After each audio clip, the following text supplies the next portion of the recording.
Buen día, familia de Fisuras. Aquí estamos una semana más en nuestro espacio de incursión política desde la cultura y viceversa en Canal Red. Hoy ha venido a fisurar con nosotros un poquito el invierno, uno de los más lúcidos humoristas satíricos que habita estas latitudes, alguien obsesionado como un servidor en hacer pedagogía y cultura antifascista, dibujante, actor, coeditor de una de las revistas más molestas y cojoneras, una de las revistas de contrainformación más molestas y cojoneras de este país de países. Vamos a hablar de una nueva acción teatral que lleva haciendo ya unos cuantos meses, que se llama Chistes contra Franco, y vamos a hablar un poco de lo que se nos cante, que para eso estamos en fin de año. Bienvenido, Diego Adanti. ¿Qué pasa? Darío Adanti, gracias por venir. Te iba a decir, bueno, justo ese, el gran dibujante ese no vine yo al final. Pero muchas gracias por invitarme, estoy encantado de estar Darío Adanti aquí. Vosotros.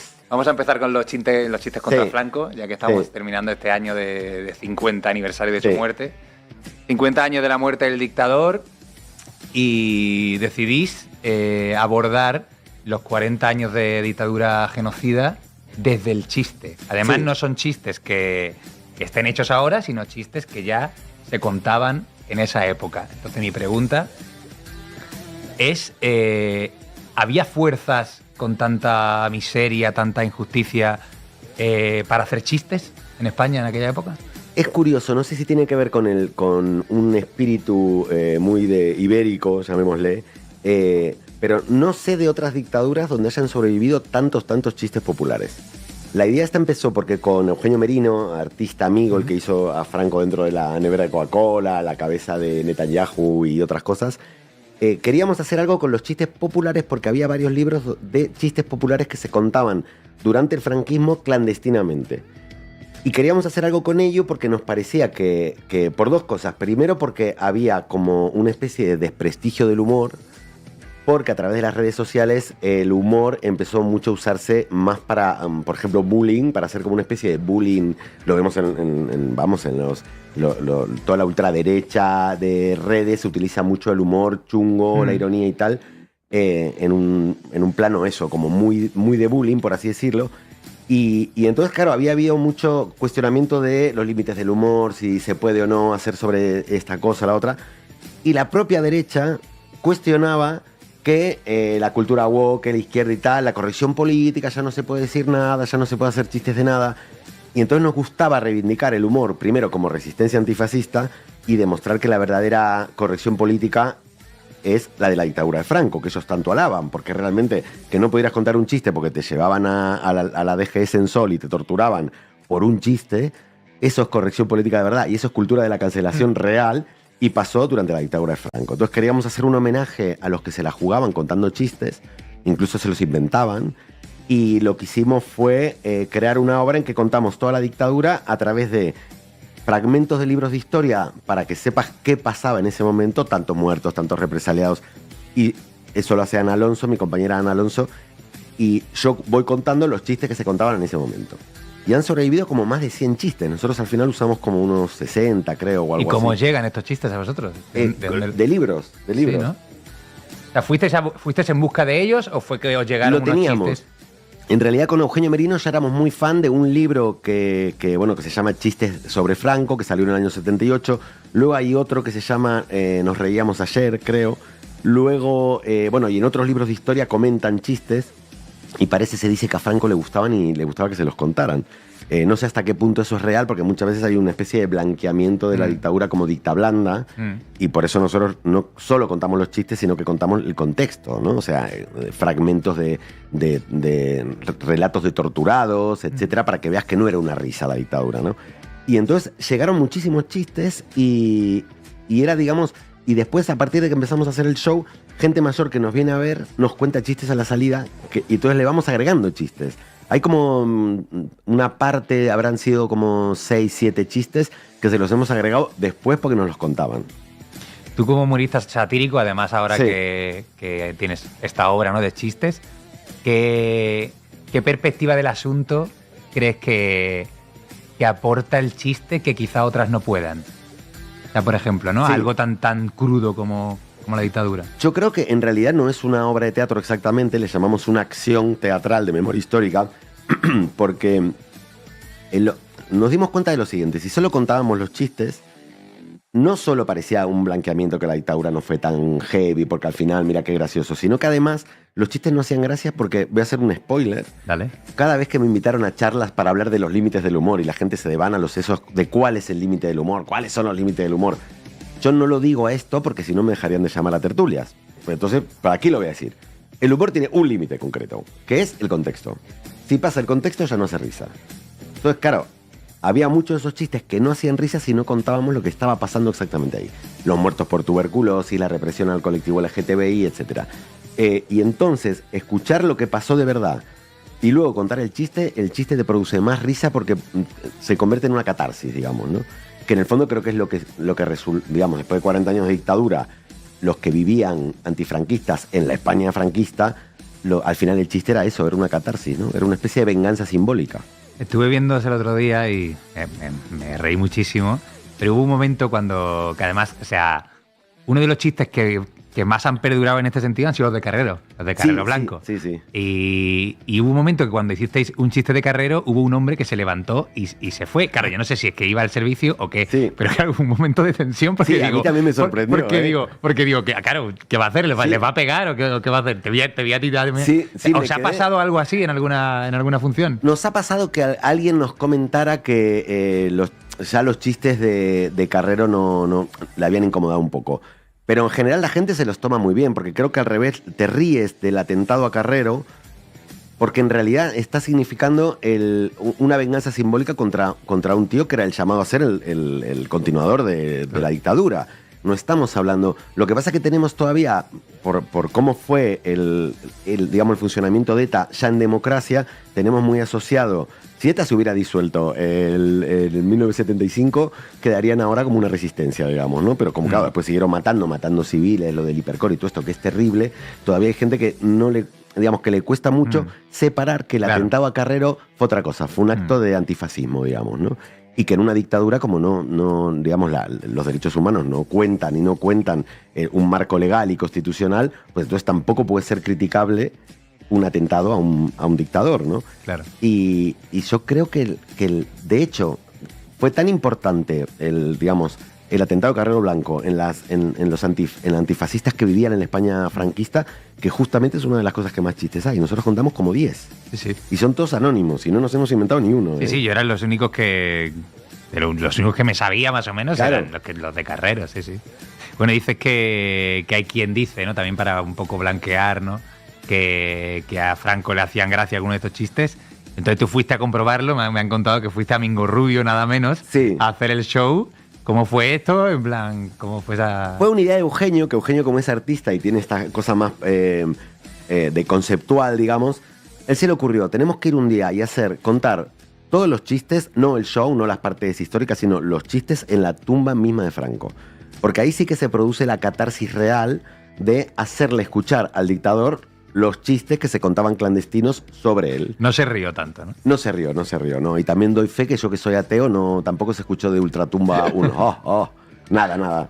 Y fuimos a Mingo Rubio, que es terrible, porque está lleno de banderas fascistas que deberían estar prohibidas, esvásticas, de todo, vamos, el aguilucho por todos lados. Realmente no parece la tumba de un dictador, sino casi una especie de santo, o sea que es terrible que en una democracia se permita eso, ¿no? Y curiosamente tuvimos que ir muy temprano porque, lo grabamos todo, tuvimos que ir muy temprano porque en general se suele llenar de fascistas que van a rendirle pleitesía y claro, no les iba a causar ninguna gracia. ¿Pero a diario o qué? Creo que a diario, sí. Nos habían dicho que convenía ir bien temprano en la mañana porque parece que los fascistas no madrugan demasiado. No son la España que madruga. Y entonces tuvimos que ir muy temprano y estábamos acojonados, ¿eh?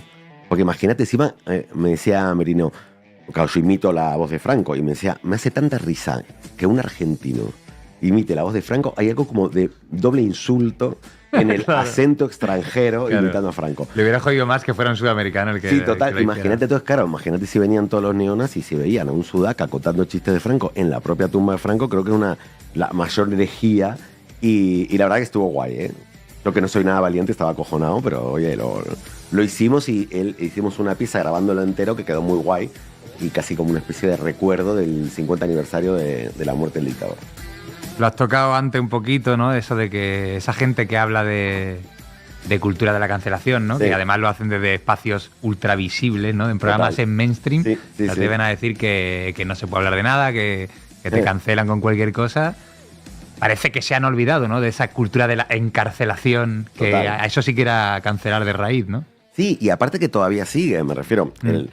Yo lo que discuto de la cultura de la cancelación, yo no digo que no exista, por ejemplo, en Estados Unidos, unas corrientes de cierto progresismo demócrata en estudiantes de universidades que han pagado muchísimo dinero y que de pronto le sienten mucha culpa de cómo se ha tratado a los afrodescendientes, etcétera, ¿no? Y que eso haga que desde la incultura pues prohíban un libro como de Mark Twain. Es que por ahí pasa, no lo sé, no vivo ahí y no tengo ni idea. Pero en el fondo, todos los que ponen el grito en el cielo por la cultura de la cancelación, en realidad la adjudican a la izquierda y se dicen liberales. Y yo lo que digo es que la cultura de la cancelación es absolutamente liberal. Se llama libertad de mercado. Es decir, si un chiste, por ejemplo, ha horrorizado a un colectivo, ese colectivo ha incendiado las redes, y entonces a una editorial grande no le conviene pegar su marca, digamos, su branding, con el escándalo ese que ha provocado ese chiste, pues decide no hacer negocio con eso. Yo, como no estoy a favor tampoco de la libertad de mercado, pues me parece mal, pero no entiendo por qué a los liberales les parece mal esto, digamos, ¿no? Si Harvard, que te cobra una pasta por año, los que le pagan una pasta se quejan porque hay tal libro, pues claro, como dentro de las leyes de mercado, dicen, pues quito el libro. Entonces, para mí el problema son las leyes de mercado, digamos, o que esté todo mercantilizado o que todo se rija por si vende o no vende, o por si el escándalo puede causar un bajón de ventas o de lo que sea, ¿no? Pero creo que cuando tú haces algo público, tiene todo el derecho el que se ofende a decírtelo. Lo que no tiene derecho es a boicotearte o lo que fuera, pero tiene todo el derecho a decírtelo, ¿no? Claro, y precisamente por otro lado sí que, o sea, estos que hablan de la cultura de cancelación prácticamente nunca están cancelados, sin embargo sí que sigue existiendo otra forma de censura que no es precisamente para ellos. Yo te quería comentar justo de que este es el tercer programa de Invierno Rojo, este especial que estamos haciendo para Navidades, y ya en el primero nos cayó una denuncia de un lovisionista, le cayó a nuestra compañera Lucía Muñoz. Entonces tú, como experto ya, como veterano de guerra en esto, que como coeditor de la revista Mongolia, te quería pedir consejo. ¿Qué hacemos con estas denuncias? Tú danos algún consejo de veterano denunciado. Bueno, la verdad que nosotros nos caen eso. Has tenido todo, abogado. Sí, querellas nos caen todo el rato. Saludos a abogados cristianos. Manos limpias, hazte oír, una agrupación carlista, Ortega Cano, hemos tenido como de todo. Y la verdad que, bueno, lo más gracioso que nos pasó con la de abogados cristianos fue que ellos lo habían puesto en Mataró. Entonces yo pedí declarar desde Madrid. Y entonces me citaron a la Plaza de Castilla, iba a declarar yo por Zoom con el juez en Mataró. Y resulta que se cayó la conexión. Entonces yo decía, pero si he ofendido tanto a Dios, Dios no puede hacer una conexión. O sea, y se cae el wifi. ¿Qué pasa con el wifi aquí? Claro, digo, o a Dios se la sopla mi chiste, digamos, o al revés, o que les cae muy mal a abogados cristianos, ¿no? Entonces yo creo que no se puede hacer nada, porque en realidad la justicia... Yo alucino cuando dicen esto de... ¿Cómo que aquí hay lawfare? Claro que hay lawfare, vamos, lo hemos visto con Vicky Roussel, digamos, lo hemos visto con mucha gente, con Mónica Oltra, etc. Pero además de eso, digamos, la justicia es un ente de poder que está totalmente tomado por los sectores reaccionarios y conservadores. Desde el franquismo fue parte de, digamos, la monarquía, la justicia. No estoy diciendo que todos los jueces sean fachas, pero hay una gran mayoría conservadores.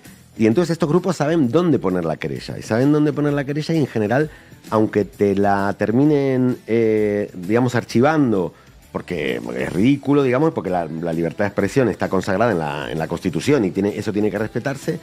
El problema es que la pasta que te gastas en abogados, en el tiempo que te gastas, en las amenazas porque te mandan a todos sus esbirros. Si yo no fuera que tengo Mongolia, que es una comunidad, y fuera un autónomo que hago mis chistes, es que por ahí después me cortaría mucho en hacer chistes. Claro. O sea, lo que logran Eso es lo que logran, claro. Es lo que logran es que... Entonces yo creo que al revés, que siempre hay que doblar la apuesta. Que cada vez que se querellan hay que doblar la apuesta. Entonces, pues si te he ofendido, pues voy a decirlo más bestia todavía, ¿no? ¿Tú crees que terminaremos todo en el talego o no? Bueno, no sé, depende de quién gane las próximas, pero también es verdad que llevamos que 7 años de gobierno llamémosle progresista, y las leyes mordazas siguen ahí. Ahí siguen, sí. Con lo cual esas mismas leyes mordazas las pueden usar perfectamente como en épocas de Rajoy contra nosotros, ¿no? Claro. Y el 525, que es el de ofensa a los sentimientos religiosos, ahí sigue, tampoco se ha cambiado, ¿no? Entonces, bueno, si terminamos en el talego, yo siempre digo lo mismo. Yo si terminamos en el talego, como yo no tengo ni media hostia, ni yo esto lo de la... No llevo bien lo de la defensa personal, yo soy muy de sentado en casa y todo esto. Yo me pondría el taller de fanzine. Mira, Yo haría el taller de fanzine en la cárcel, sí. Igual que si hacemos la revolución, digo, siempre lo mismo, yo hago el periódico. Genial. Pues aquí estamos en esas, desde luego. Claro, pues eso, ya que hemos mencionado Mongolia, sí. Hay otro espectáculo que también tenéis, que está en el Teatro del Barrio también. Hablamos un poco de Mongolia Show. Bueno, va a seguir, ¿no? Va a continuar. Sí, ahora. continuamos, lo hacemos poco, porque el chiste es contra Franco, lo hacemos en Teatro del Barrio todos los días 20. Caiga el día que caiga, los días 20 lo hacemos. Caiga lunes, martes. Y en cambio, entonces, claro, como ya tenemos una obra todos los meses, y mi compañero Pere es de Cataluña, Pere vive en Cataluña, entonces un par de veces o 3 al año o 4 lo hacemos. Y lo que yo hago la parte satírica, es como la revista, yo hago la parte satírica y entonces me meto con toda la actualidad de manera súper bruta, digamos, bestia. Pues creo que el teatro sigue manteniendo un nivel de libertad que no tiene, por ejemplo, del todo o la prensa o la tele. Porque en teatro es como, realmente es como ir a misa. Tú estás con tus feligreses en una especie, con un rito que comprendemos todos a puerta cerrada, y puedes decir una barbaridad total, que esa misma barbaridad publicada en una portada de tal te lleva preso. Entonces hay una libertad, claro. Hay una libertad en el teatro brutal. Y ahí yo hago la parte satírica y después Pere Rusiñol entrevista a alguien sobre un tema específico. Por ejemplo, entrevistamos a Olga Rodríguez por el tema de bueno, que ya no hay reporteros de guerra, ¿no? ¿Quién más entrevistamos? Entrevistamos a... qué mal, estoy fatal de la memoria, ¿eh? Entrevistamos a mucha gente. ¿Quién más entrevistamos? A Urbán también por el tema del caso falso de tráfico de cocaína, que no, claro, te lo cuenta Miguel y dices, pero si a un diputado le hacen esto, es que estamos todos totalmente entregados. Es decir, si alguien que está aforado y todo, le pueden llegar a hacer, le pueden abrir una causa totalmente ficticia sobre tráfico de cocaína, donde encima lees lo que ponían, el informe, y era totalmente demencial. Cualquiera que crea que en los bares de Malasaña la gente va tirando en las... Además tendría que llevar una mochila gigantesca, ¿no? Es que imagina, creo que pesaba más que yo la mochila. Eso era maleta con rueditas. Típico de Urbán. Sí, total. Y también a quién más. Bueno, por ejemplo, hemos entrevistado a periodistas especializados en la ultraderecha, en estos grupos religiosos, en el Yunque y así. Miquel Ramos, supongo, ¿no? Sí. Y así vamos contando un poco el tema específico de ese. Y yo, barbaridades, claro. Siempre. Bueno, hay una faceta de ti que quizás no conoce tanto la gente, y es que también eres escritor. Y entonces vamos a tocar tu faceta de escritor y tu faceta de argentino. Sí. Entonces te quiero preguntar, yo he vivido un tiempo en Buenos Aires, en Argentina, y me considero una persona con curiosidad política. Y aunque creo que me voy acercando, sí que todavía me quedan muchas lagunas sobre un significante muy argentino, y mis amigos argentinos me suelen decir que siendo español es casi imposible que lo consiga comprender nunca. Entonces yo, como chico andaluz, te pregunto, ¿qué es el peronismo? Darío. Chan. Bueno, he escrito un libro. Has escrito un libro que se llama El peronismo explicado para españoles. El peronismo explicado a los españoles. Que en realidad, lo cuento al principio, digamos, el peronismo realmente es... ahora se utiliza la palabra populismo de una manera para mí muy suelta, y que a mí me hubiera gustado que se diga más demagogia que populismo, porque el populismo tenía otra significación, que no era decir chorradas porque es lo que quiere oír el pueblo para engañarlo, digamos. Hubo movimientos en Latinoamérica que se llamaron populismos latinoamericanos, donde Perón no fue el único, no es un caso único, sino que la propia Revolución Mexicana fue una revolución populista, en el sentido de que la izquierda y la derecha surgen a partir de la revolución industrial. Y los países de Latinoamérica en el siglo XX en realidad todavía no se habían industrializado, eran agrarios, venían de otras dinámicas políticas. En el caso de Argentina era los unitarios, que eran las élites porteñas liberales, pero que querían centralizar todo en Buenos Aires. Y los federales, que eran los de las provincias, tal. Entonces, claro, esas dinámicas en países que todavía no están industrializados, llegan las nuevas ideologías de izquierda y derecha, y chocan porque hay otras dinámicas ahí. Y yo creo que se puede entender básicamente el peronismo, como digo ahí, no tanto hablando de política o haciendo un ensayo, sino contando la historia de los personajes. Porque al final creo que la política tiene Tiene ideología, pero tiene menos de ideología y más de casualidad. De biografía. Sí, de Perón conoció a Evita y se enamoró. Y Evita, pues aparte de actriz, era sindicalista del sindicato, actores, y había tenido un novio anarquista, y ella sí que estaba fascinada con el socialismo. Perón había flipado con Mussolini, pero entonces Keynes aplica esto, lo otro. Entonces realmente ves que en el fondo lo que ahora le podemos criticar a muchos políticos que decimos son animales políticos, porque en realidad se adaptan a lo que les viene. En realidad el peronismo es eso, es un pragmatismo absoluto, pero popular. Es decir, no quería Perón que las masas argentinas, pobres, proletarias, terminaran haciendo una revolución comunista, sino que quería integrarlas al capitalismo. Entonces, una especie de... y crear un gran estado de bienestar. Entonces, se entiende con las, digamos, con las dinámicas de lo que son grupos nacionalistas, coaliciones, grandes coaliciones nacionalistas de nacionalismos que no son los imperiales, es decir, el nacionalismo español es de derecha porque tiene un pasado mítico, el imperio y tal, pero el nacionalismo cubano no era imperialista, digamos, era defensivo, ¿no? Y si tú ves, por ejemplo, el Procés, fue una coalición nacionalista donde podía convivir Junts con las CUP. En eso se parece un poco al peronismo, ¿no? Bueno, te has metido en un montón de charcos, yo no sé si los argentinos que nos están viendo estarán de acuerdo. Bueno, ¿Tú te consideras peronista? Lo mío es meterme en charcos. ¿Te consideras peronista? Me lo he preguntado varias veces, ¿eh? Yo creo que no, porque en el fondo yo vivo en España hace 30 años, yo tengo una dinámica más de izquierda canónica, pero cuando alguien critica el peronismo, yo me vuelvo muy peronista, defiendo mucho al peronismo, y digo que soy filoperonista. Pero insisto, porque entiendo los movimientos nacionalistas del tercer mundo. Son defensivos, digamos, ¿no? ¿Y qué papel crees que, tal y como está la coyuntura ahora en Argentina, que está haciendo una cosa cruda, qué papel crees que debe jugar el peronismo? Bueno, el peronismo siempre se lo ha dado por muerto en diferentes etapas y siempre se ha vuelto a reinventar, digamos, ¿no? Como el peronismo es, lo que te digo, es un movimiento de masa, no es un partido. Tiene un partido, pero tiene movimientos sociales, sindicatos, también tiene sindicatos muy mafiosos, etc. La historia es que puede mutar y yo creo que como los populismos, en el buen sentido de la palabra, muchas veces se definen por su contrario, yo espero que la oposición a Milei defina al peronismo como un peronismo de izquierdas. Porque también se puede definir por un peronismo de derechas y apaga y vámonos, digamos, ¿no? El peronismo es muy reaccionario también. De hecho, tuvimos el neoliberalismo, lo puso Menem con la bandera nacional popular del peronismo, ¿no? Pero creo que lo importante es ver, sobre todo, digamos, en los movimientos nacionales. Por ejemplo, a Fidel Castro le llamaban, cuando empezó Fidel Castro, cuando él toma el cuartel de la Moncada al principio, con Raúl, antes de la revolución, de irse a México, muchos medios le llamaban los peronistas cubanos, porque como ellos eran nacionalistas populares de Cuba, le llamaban los peronistas cubanos. Después él ya se define, digamos, en su enfrentamiento con las multinacionales americanas, ya se autodefine y, por así decirlo, se abre a la Unión Soviética. Pero en principio él era un nacionalista popular. Y de hecho lo que es el peronismo se llama Nakampop, nacional y popular. Te ves con fuerzas como para... No sé si sí. Es verdad que los chistes son largos, los chistes que haces contra Franco. ¿Hay alguno que te acuerdes que quieras hacer aquí para cerrar el año? Sí, puedo contar el que siempre la gente se ríe porque lo recuerdan todos y la mayoría de personas mayores que han vivido el franquismo que vienen a verlo, es el chiste que más ha perdurado, digamos, ¿no? Y que es muy corto, que es como en los 60 vuelven un montón de españoles que se habían ido exiliados con el triunfo de los golpistas, creyendo que esta apertura hacia Estados Unidos había hecho también que el régimen estuviera más abierto y se encuentran que no, que el régimen sigue igual de represivo, ¿no? Entonces el chiste dice, un familiar llega a España y le dice a los suyos, ¿y aquí qué tal? Y el familiar le dice, bueno, pues no nos podemos quejar.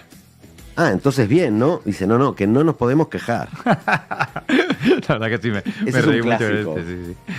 El show termina con un chiste que ya es posterior a la muerte de Franco. Sí. Ya estoy haciendo súper spoiler aquí. Sí. Pero... Y justo, claro, de alguna manera lo que viene a decir el chiste es que tampoco fue tan real esa muerte, ¿no? De alguna manera viene a reflejar eso. Total. Y el chiste es real también, ¿eh? Entonces yo te quiero preguntar, ¿veremos alguna vez morir a Franco? ¿Podemos acabar con él? Es muy fuerte, ¿eh? Porque yo espero que sí. Es terrible porque ya han pasado más años de la muerte de Franco de lo que duró su dictadura. Pero sin embargo hay todo el rato un revival, ¿no? De lo vintage. Es como los 80 en la moda, que quiere volver todo el rato, ¿no? Y no termina de volver. Todo el rato vuelve un poco como las oleadas reaccionarias ante cualquier intento de hacer justicia a los republicanos y enterrar a Franco. Está claro que para eso está la monarquía, digamos. La monarquía está como para hacer una especie de poner la basura debajo de la alfombra. Y yo me pregunto, creo que podremos enterrar a Franco cuando tengamos república. Yo soy un republicano convencido. Pues yo creo que me quedo con eso para cerrar el año directamente. Muchas gracias por venir, Darío. Un gustazo. A ti, bueno, encantado de estar aquí. Ole. Y nada, pues a vosotras, vosotres, vosotros, estas Navidades, a politizarlo todo, a polarizarlo todo, a comprar el peronismo explicado para dummies españoles y muchos chistes contra Franco en las cenas y mucha Mongolia a diestro y siniestro. Nos vemos ya el año que viene. Esto fue Fisura en el invierno rojo.